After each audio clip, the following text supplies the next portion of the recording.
This is Pet Life Radio. Let's talk pets.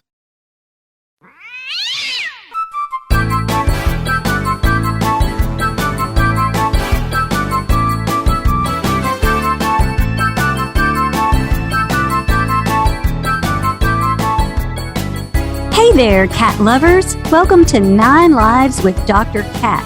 I'm your host, Dr. Catherine Prim. I'm a small animal veterinarian and cat lover.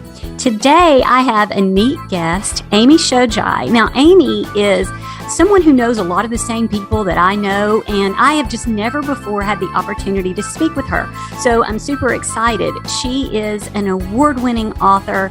She is formerly a person who worked in a veterinary hospital, veterinary technician, and she is just a super neat advocate for pets and really for the people that love them. So I'm excited to talk with Amy today about maybe some holiday stuff, like some gifts and what gifts might be appropriate, pitfalls about gifts surrounding pets. So we'll be right back with Amy after a quick message from our sponsors.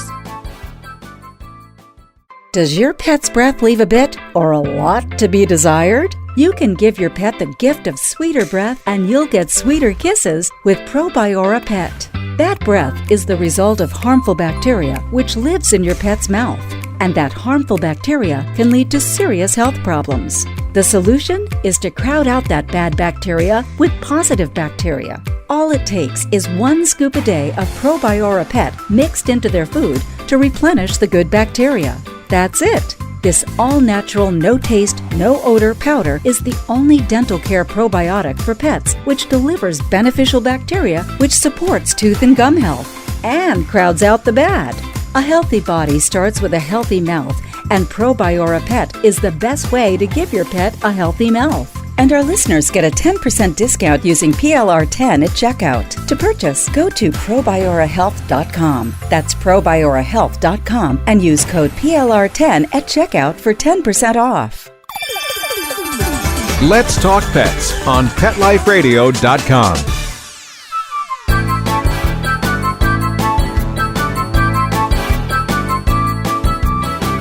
Welcome back to 9 Lives with Dr. Cat on Pet Life Radio.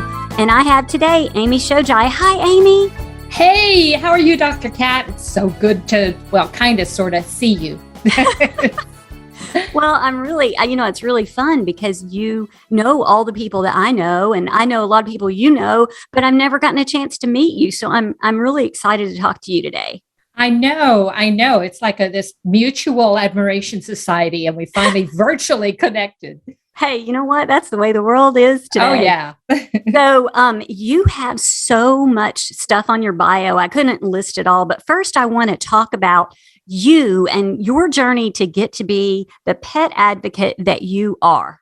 Oh, my goodness. Do we have like 24 hours? I tell people that in cat years, I probably should be dead, but I'm in my 9th life because I started really, really early, very young. My mom, in fact, told all of her friends that when Amy grows up, she's not going to have babies. She's going to have puppy dogs and kitty cats. So apparently, even from a very early age, that's what my focus was. And I happened to fall into a wonderful opportunity to work with a young veterinarian who was so excited about veterinary medicine. He wanted to share all of his knowledge, and I got to assist him with surgeries, with all kinds of fun adventures, and started writing about them because he was all about education. And I was all about sharing those stories. And again, it's my mom's fault because I would tell her these neat stories about the little diabetic kitty that came in that we were able to monitor and moderate those signs, or the dog that got out onto the roof of the veterinary clinic. And, that's a whole nother story. But she said, you're the one that needs to write these down. So it's mom's fault that I started writing. And first began to write these personal experience stories from my years as a veterinary technician and assistant for the pet press. And in those days, it was Cat Fancy magazine, I Love Cats, a lot of dog magazines, Dog Fancy, Dog World, all of the different magazines, which have now turned into online venues.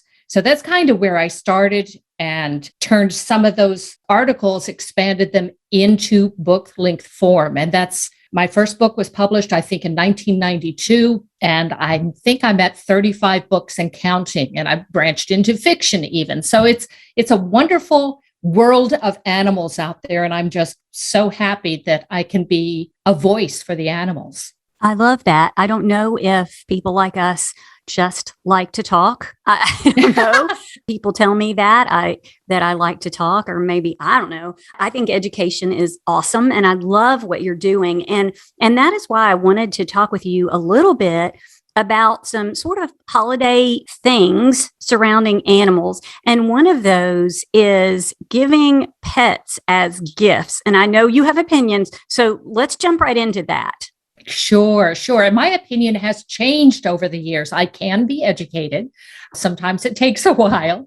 But in the olden days, back when I first started, it was a big no-no to give pets as gifts, with a few caveats. If you are the parent of a child, then certainly it's up to the parent to make some of those decisions. But they've actually done some studies more recently.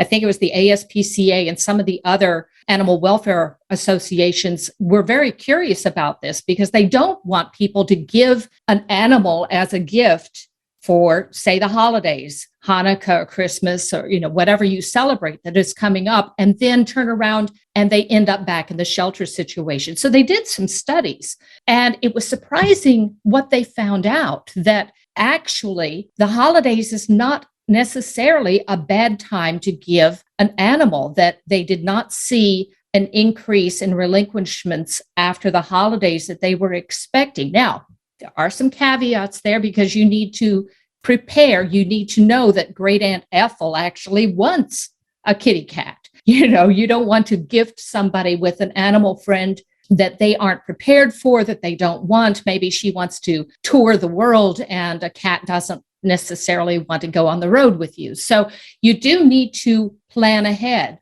And so what I like to do is, instead of actually gifting the pet, except in the case where it's a child, what I love is going to be different than what you love, that what your neighbors love. So why not instead give a gift certificate? Maybe you can fund the adoption of a particular animal after the holidays, when the person has prepared and they have the chance to pick that pet themselves and fall in love, because maybe they want the one-eyed cat that maybe you would not, or perhaps they want a Persian rescue baby. So let them choose it, but then you can gift the funding and all of the fun kitty cat accoutrements or puppy dog training lessons. You can do a lot of those kinds of things. I think that's a great idea. And, part of the fun of gift giving is being able to give something. And I think that's why people like that. But you could go to the shelter and take your cell phone and make videos of several of the adoptable cats. And you could just say, here's an example of, some of the things. I mean, you could still make it fun for you as the gift giver as well as the gift receiver. I love that. That's a terrific idea. I love the idea of the videos too. And what we did one time with one of my friends was we put together a pet carrier that had a stuffed animal in it. So the little girl got to open that under the tree Christmas morning and see the tag. And I say, fill in the name here, and then we'll go pick out your pet. So that was fun too. And she got so excited because, oh my gosh, I know I finally got the pet of my dreams that I've been dreaming. And if I were a little kid, that would be my best Christmas present ever. Absolutely. But I do think that finding a pet is kind of like finding a spouse or a human relationship partner, because you have to find somebody that meshes with you. Yes. And I think that that's where these things might break down. It's funny. Someone posted an image of a car driving around town that says, pets are not gifts. They are a 15-year commitment. And I hear that, and I do think people need to plan for that, but still it can be kind of fun. Don't you think? Oh, absolutely. And as I said, there's a lot of caveats involved here. I'm not saying that somebody should go out to the shelter the week before Christmas and plop that rescue cat underneath the Christmas tree. You need to think about the animal as well. The reason we used to say that the holidays were a bad time to do this was because it's so hectic. I mean, you are decorating, you're having family and friends in, or you're going on vacation. But if you can plan the time, this is a time when the kiddos may be off from school for a week or more. So this can be a time when the family can plan ahead and get that new pet acclimated to your routine and figure out, who's going to clean the litter box and who's going to be in charge of keeping the water bowl fresh and, all of those things. And maybe the youngest kids can be in charge of teaching the kitty how to chase that fishing lure toy, and to maybe even figure out how cats, you can have games. What is the cat's tail telling you now? And why should you not stare at a cat? How can you get the kitty to come interact with the smallest kids? And I like to tell parents, have a contest and see who could ignore the cat the longest. Because the person that ignores the cat the longest, kitty cat's getting up in their lap. I love that, because the whole family is home and the cat can just be a part of everything. Oh, I love that. And teaching kids about cats and how cats work. That's perfect, Amy. Okay, well, I also want to talk about maybe some gift options that are not living and breathing. Maybe some, like you said, accoutrements for the pets or whatever. But let's take a real quick break and come back and talk a little bit more with Amy Shojai. We'll be right back. There are a lot of things no one likes to do. I mean, I do some really gross things in my work as a veterinarian. Cleaning a cat's teeth. Yuck.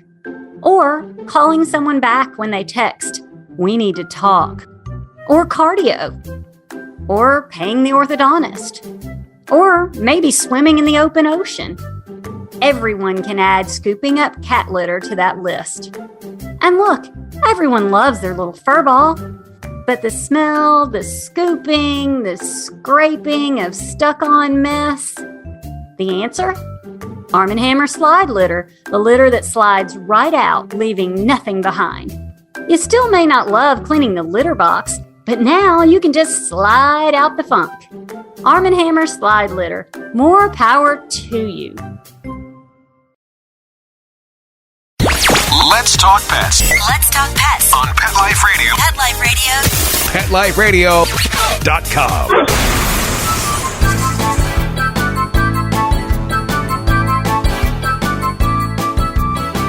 Welcome back to 9 Lives with Dr. Cat on Pet Life Radio. Amy and I are having a lot of fun talking about ideas to make pets a part of your holiday gift giving and to account for some of the pitfalls therein. So, Amy, there are some other things I think we could make as gifts that aren't necessarily the living pet. What do you think? Yes, absolutely. There are some wonderful things that you can do in terms of pet gifts, either gifts for the pet that is coming or even gifts for the pet lover. And if you are somebody that has a problem shopping for somebody, maybe they're a very difficult person to please, but they have a pet. If you get them something for the pet that they love, that's going to make huge points. And if you are going to gift a pet, or even if they have a pet already, there are all these different things that you can do. You can shop online. You don't even have to go out. They have automatic shipping things now available for everything from toys to pet food to cat litter, so that the person doesn't have to lug it. And that's going to be an excellent gift for somebody, say, that has trouble lifting heavy objects. Maybe that's an older person that absolutely adores their cats, but they can't lug all of those big, heavy items back home to take care of them. You can, of course, there are some fun things like, I'm trying to remember the name of it. I know that there are bark boxes for dogs. There are similar things for cats that come once a month that'll have toys, that'll have maybe catnip treats in there, a brush for the kitty cat. So there's some fun gifts that can be given that will last all year long, once a month. And, the dogs love to see the UPS guy coming. Well, this maybe will help the cat learn to say, hey, anybody that comes to the door and rings the doorbell is bringing stuff for me. And so it's not such a scary thing anymore. So there's all kinds of things there. I like people to check out first what the pet or the pet parent really likes. Perhaps they have a specific type of food that has been recommended by their veterinarian so that they can't do certain kinds of treats. Or maybe the cat really adores toys. Or, my cat absolutely adores his cat trees. We've got 1, 2, 3. We have 4. We have 1 cat right now. We have 4 cat trees. So he doesn't have any excuse. He is launching himself back and forth and playing chase with the dog and having a wonderful time. So with cats, you can do second story things for them. If you don't have the funds or the availability for a cat tree, clear a bookshelf and put a little cat bed up there. And now the cat has window gazing opportunities and they can look out on all they survey, because everybody knows the cat that is on the highest perch is the king. Yeah, everybody knows the cat is king anyway. So there are some other things. I know that you don't maybe want to promote your books, but I think that books for pet lovers, cat lovers specifically, but books for pet lovers to educate them and entertain them, make them better pet owners. I think that those are good gifts too. Can you tell us about some of your books coming up? Oh, sure. Thank you. I have over the years, mostly written nonfiction books, and they're very prescriptive how-to books. I have a book on pet first aid, the first aid companion for dogs and cats. That is something that I think this is the book I pray you won't need, but I hope that you have on hand in case you do need it. So that's one that a lot of pet lovers would benefit from. And that's actually available as an audiobook now too. So they can download it, have it on their phone and carry it with them wherever they need and dial up. What do I do if my cat has swallowed something he shouldn't have? I had a book come out last year, a big coffee table book. It was the first one that I had done in full color. It's absolutely, I have to brag, it's absolutely gorgeous. And it has a lot of beautiful cat pictures in it, breeds, the history, the evolution of cats. That's another great gift book. And for those who enjoy adventure and stories, I also happen to write thriller fiction that incorporates dog and occasionally cat viewpoint characters. And no, they do not talk, but I like to imagine that their viewpoint is how they would perceive the world. So the dog may have something, will refer to the person staring at them and not looking away from them the way a polite dog should. Or in the last book that I had called Hit and Run, there was actually a cat character that was a tracking cat, had been trained and would track down and find lost cats. And as you know, Dr. Cat, that is a reality. They are using cats to do search and rescue because they can climb up, they can get in little nooks and crannies that dogs can't. The most recent book has not released yet. It is available for pre-order and it's called Win or Lose. And it will release on January 2nd. And it is available in both paperback and ebooks on all the different platforms. And what I like about doing this is my main character is a behavior expert. And she has a German Shepherd that is her PTSD support dog. And so a lot of the people that have read the books and that left reviews will say, oh, that's why my dog does that. Or, oh, I didn't know cats could be trained. So it's a way for people to learn about cats and dogs' natural behaviors, but not as a lecture. I think a lot of people pick up and read my books that never would pick up and read a nonfiction book. And so that's a lot of fun because I get to expand the audience and get that information out there in a really fun and unique way. I love that. So what is the name of your coffee table book? The coffee table book is called Cat Life. Love it. Yes, it's Cat Life. And it's big, glossy, about 10.5 by 11. It comes in hardcover, comes in paperback, and it is available on Kindle, but that's the only ebook version that it has. And if people want that, I would encourage them, if they want the physical books, order now because of all of the blockchain issues. And everybody's having problems getting paper and all of that. So if you want a paper physical copy, order now if you want to get it in time for Christmas.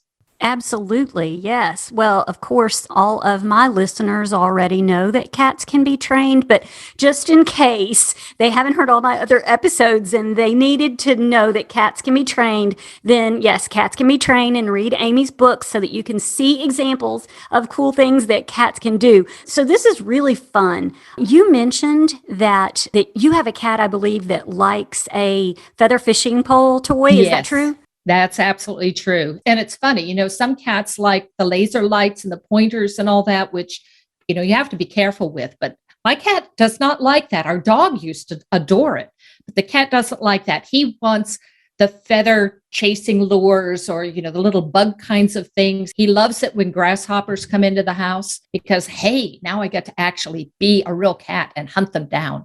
So yeah, cat toys are really, cats decide what they want to play with. And I would make a comment here for all of you listeners out there that have an older cat. Mine, Karma Cat, he's just turned 8.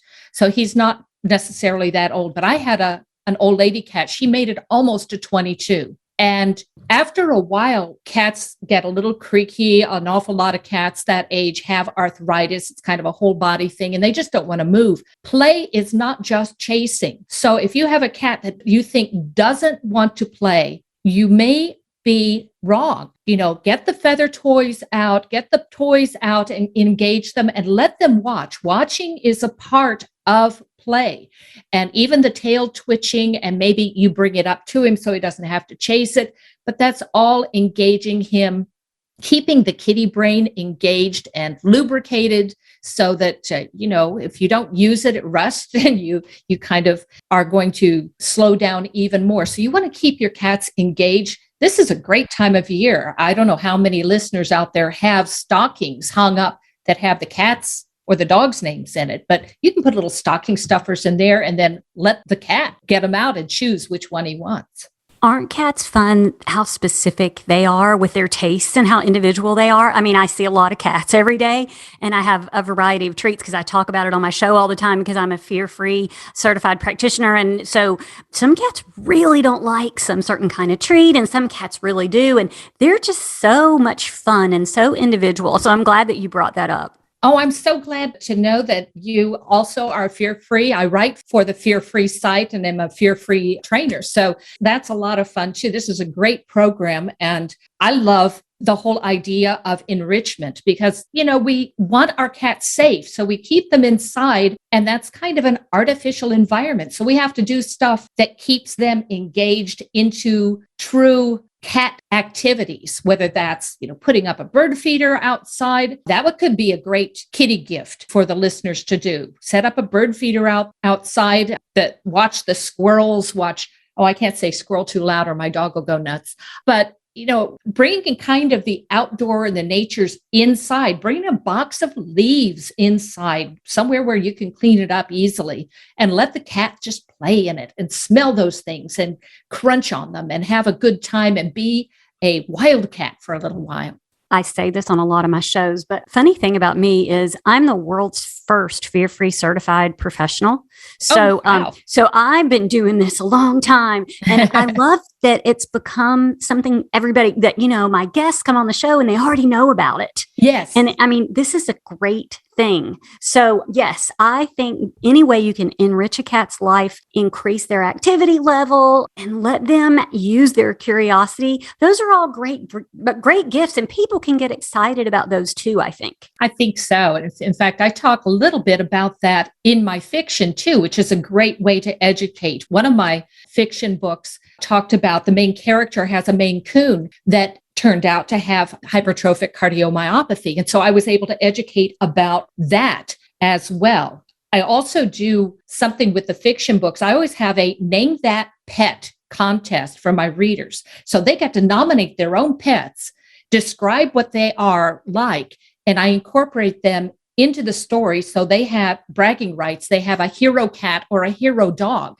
in the story. So this time I've got a kitty cat that actually alerted to seizures in her owner. And in the story, the cat ends up, well, I don't want to give it away. I don't want to be a spoiler, but the cat is a hero and kind of gets rid of the bad guy in a very uniquely cat way. So that's a lot of fun too. Oh, I love that. Well, okay. So tell my listeners how they can find you and track you and see the things that you're into. And stalk me. Okay. And cyber stalk you. Yes. Yes.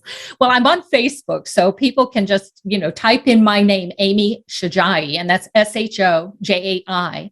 And my website is shojai.com. And I also blog at amyshojai.com. And there's a whole lot of free information there that people can dial up, and they can find me all over the internet and who knows where. Awesome. Me too. Yes. That's where we hang out, right? That's right. That's right. Well, this has just been so much fun. I would love for you to come back and maybe talk about cat first aid and all of these things. You have so much good information out there, and it's just been so fun to talk to you today. I would love that anytime. You know where to find me. Absolutely. I can cyber stalk you. Yes. Well, thanks again. And thanks to our amazing producer, Mark Winter, here on Pet Life Radio, because as you know, he makes 9 Lives with Dr. Cat happen. I want all my listeners to have happy holidays, meowvulous fun, and a perfect day. Let's Talk Pets, every week on demand, only on PetLifeRadio.com.